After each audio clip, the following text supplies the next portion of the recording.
அந்த வகையில இல்லாம இந்த இயக்குனருக்காக வக்காலத்து வாங்கின தயாரிப்பாளராக இருக்கும் பொழுது மகிழ்ச்சியாக இருக்கிறது. ஏன்னா இன்னும் படைப்பாளிகளுடைய துயரத்தை படம் படைத்தவர்கள் நினைத்து பார்க்கக்கூடிய இடத்தில் இன்னும் ஈரம் இருக்கிறது தமிழ் சினிமாவில் என்கின்ற போது பாராட்டக்கூடியதாக எங்களுக்கு தோன்றுகிறது.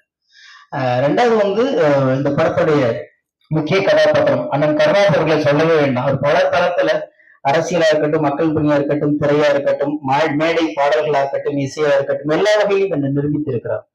ஆனால் அவரோடு நிகராக இங்கே ஒரு மிகப்பெரிய பங்களிப்பை கொடுத்துருக்கின்ற அன்பு நண்பர் விமலும் சரி, இந்த படத்துடைய இசையமைப்பாளர் ரகுநந்தனும் சரி, நிறைய தொடர்ந்து நல்ல படைப்புகளையும் நல்ல ஒரு கண்டென்ட்டை எடுத்து பண்ணிட்டு தான் இருக்காங்க. ஆனா அவங்களுடைய தூரம் இது இல்லை அப்படிங்கிறது எனக்கு ரொம்ப அழுத்தமா தெரியும். நான் 2 பேத்துக்குள்ளே நான் நெருங்கி பழகிருக்கேன். இது வரைக்கும் அவங்களுடைய தூரம் ரொம்ப உயரத்துல அவங்க போயிருக்கணும். எந்த புள்ளியிலிருந்து அவர்கள் சறுக்குகிறார்கள் என்று எனக்கு தெரியவே இல்லை. மிகச்சிறந்த படைப்பாளி 2 பேருமே. ரவிநந்தன் போல ஒரு மெலோடி கிங்க நம்ம பார்க்கவே முடியாது இந்த தலைமுறைக்கு. ஏன்னா அவ்வளவு ஆசையா இருக்கும். என்ன கேட்டாலும் மண்ணின் ஈரத்தோடும் மனிதர்களின் உணர்வுகளை தன்னுடைய அந்த இசை காற்றுக்குள் கொண்டு திணிக்கிற அந்த வித்தை அவ்வளவு அழகா அந்த அவருடைய விரைகளுக்கு உண்டு. அந்த அளவுக்கு மிகச்சிறந்த மெலோடி இன்னைக்கு கொடுக்கிற இன்னிசையை கொடுக்கின்ற மிதமான ஒரு இசையை கொடுக்கின்ற இசையமைப்பாளர். அதே மாதிரி ஒரு கிராமத்து எங்க வீட்டு பையன் அப்படின்னு எல்லாராலும் யோசிக்காமல் தூக்கி மடியில் சுமந்து கொள்கிற ஒரு இடத்துலதான் விமலை அன்று தொட்டு இன்று வரைக்கும் பார்த்துக்கிட்டே இருக்காங்க. ஆனா அவருடைய திறமைக்கான தீனி இன்னும் சரியா அமையலையோ அப்படிங்கிற ஒரு இயக்கம் இருந்து கொண்டே இருக்கும் நெருங்கிய நண்பர்களுக்கு. அந்த வகையில ரகுநந்தனுக்கும் விமலுக்கும் இந்த படம் அந்த உயரத்தை கொடுக்கும் என்ற நம்பிக்கை எனக்கு இருக்கு. ஏன்னா பேசும்போது அவ்வளவு பேரு ரொம்ப அழகா அற்புதமா பேசியிருந்தாங்க. எனவே அது இந்த நேரத்துல அதற்கான உயரத்தை நீங்கள் தொட வேண்டும் என்று அக்கறையுள்ள நண்பனாக வாழ்த்துகிறேன். அதை மீறி அப்புறம் கோகுலகிருஷ்ணனும் ஒரு ஷாட்ல வந்தாங்க அந்த பாட்டுல. அவங்க எனக்கு வேண்டப்பட்டதுன்னு சொல்லல. ஆனா வெளியில பார்த்தா அவங்க எப்பவுமே ஒரு வில்லன் மாதிரியே பார்ப்பாங்க. ஆனா உண்மையில பழகி பார்த்தா தெரியும் ஒரு ஹீரோன்னு சொல்லிட்டு. 2 பேருமே அவ்வளவு குழந்தை ரியல் ஹீரோக்கள் அவங்க.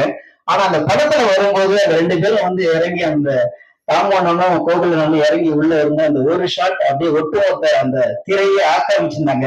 ஏன்னா நீங்க தொடர்ந்து நடிங்கன்னா, ஏன்னா ஒரு நல்ல கதாபாத்திரம் அமைஞ்சிச்சுன்னா, ஏன்னா எல்லாருக்குள்ளேயும் திறமை இருக்கும், வெளிப்படுத்துவதற்குத்தான் ஆள் இல்லை. நான் அடிக்கடி சொல்லுவேன், மேடையில் அமர்ந்திருப்பவர்கள் பெரியவர்கள் அல்ல, மேடையை அமைத்து கொடுத்தவர்களே பெரியவர்கள். இந்த மேடை ஒரு அற்புதமான மேடையாக அமைத்து கொடுத்ததுக்கு காரணம் சிவா கில்லரி அவர்கள்.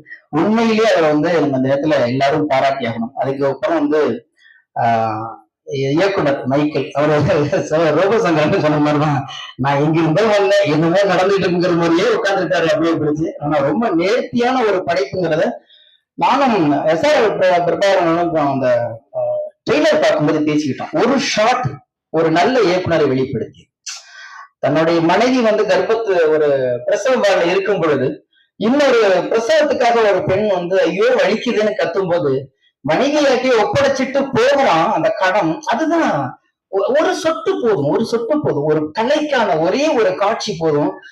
எந்த இரக்கமும் இல்லாதவன் மாதிரி கதாநாயகனுடைய பாவனைகள் தெரிந்து, சரி பாத்துக்க வேற வழி இல்ல, காசுக்காக நான் ஊரு தேடி ஓட வேண்டியதா இருக்குன்னு போகிற அந்த காலகட்டத்துல அந்த எதிர்பார்ற பொண்ணு அம்மா வலிக்குதுன்னு சொல்லும் போது அந்த வலி தான் மனைவி கத்தனா எப்படி வலிக்குன்னு திரும்பி பார்க்க வச்சாரு பாத்தீங்களா.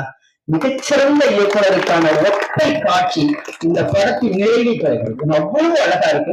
எனவே அதுக்கு நல்ல பெருமையும் ஒத்துழைச்சிருக்கீங்க. அந்த எல்லா டெக்னீஷியன் பத்தி பேசணும். அதே மாதிரி இந்த படத்துல நான் பாட்டு எழுதலைன்னா கூட இந்த படத்துல பேசுறதுல பெருமையா இருக்கேன். இங்க நிறைய கவிஞர்கள் வந்துட்டு இருக்கிறாங்க. இந்த படத்துல ஒரு பெண் கவிஞர்களை அறிமுகப்படுத்திருக்கீங்க. அதுக்காண்டி அவங்களுக்கு ஒரு பெரிய பாராட்ட கொடுங்க. ஏகாதசி ஒரு பாட்டு எழுதியிருக்காருன்னு நினைக்கிறேன், அவருக்கும் என்னுடைய பாராட்டுகள். நீங்களும் ஒரு பாட்டு எழுதியிருக்கீங்க. ஏன்னா நிறைய வரணும். இவர் வந்ததுனால எனக்கு வாய்ப்பு இல்லை, நான் வந்ததுனால இன்னொருக்கு வாய்ப்பு இல்லை, அப்படி இல்லவே இல்லை. ஒரு நாளைக்கு ஒரு பாட்டு தான் கேட்பேன்னு யாரும் தன் செவிகளை மூடிக்கொள்வதே இல்லை. 1000 பாடல்கள் அழகா இருந்தாலும் கேட்டுக்கொண்டே இருக்கும். காரணம், இசை எப்படி இதயத்தை அப்படியே மிதக்க வைத்துக் கொண்டே இருக்கும். இசை மட்டுமல்ல, கதையும் சரி கலையும் சரி, ஒட்டுமொத்த கலாச்சாரத்தை வெளிப்பாடுகளாக இருக்கிற கலைஞர்கள் வந்து கொண்டே இருந்தால்தான் நாகரிகம் வளர்ந்து வெறும் ஒரு மாற்றத்தை கொடுப்பதற்கான ஒரு களமாக அமையும்.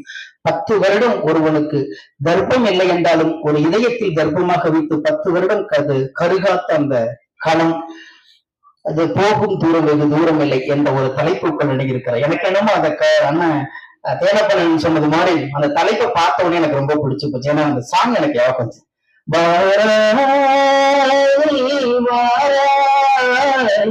போகும் இடம் வெகு தூரம் இல்லை, நீ வாராய். ஒத்த வார்த்தை போதும், மொத்த வாழ்க்கையை அடங்கிடும். எவ்வளவு தூரம் ஓடிடுவீங்க. ஒட்டுமொத்த உலகத்தின் உள்ளவர்களை ஒன்றாக கை கோர்த்தால் இந்த பூமியை 1.5 மடங்கு சுற்றி வரலாம் என்று சொல்லுகிறது ஒரு ஆய்வு. ஒட்டுமொத்த உலகத்தில் உள்ளவர்கள் ஒருவர் மேல் ஒருவர் ஏறி நின்றால் நிலவை தொட்டுவிட 20 கிலோமீட்டர் தூரம் தான் குறைவாக இருக்கும் என்று சொல்லுகிறது இன்னொரு ஆய்வு. எனவே எங்கே ஓடினாலும் இங்கே இந்த பூமிக்குள் வாழ்ந்துதான் ஆக வேண்டியிருக்கிறது.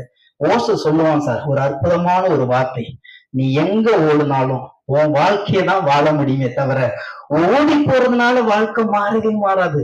அதுக்கு ஒத்த வரியில சொல்லியிருப்பான், கடல்ல எந்த பக்கம் அள்ளி குடிச்சாலும் உப்பு கரிக்கின்றான். கடல்ல எந்த பக்கம் அள்ளி குடிச்சாலும் உப்பு கரிக்கும், சாதாரண வார்த்தை தான். ஆனால் இந்த உலகத்துல நீ எங்க ஓடினாலும் உன் வாழ்க்கையை வாழ்ந்துதான் தீரணும் அப்படிங்கிற அந்த தத்துவத்தை ஓஹோ அந்த வெற்றுப்படங்கிற புத்தகத்துல மிக அழகாக சொல்லியிருப்பான். பல பக்கங்கள் எழுதியிருப்பான். அந்த அத்தனை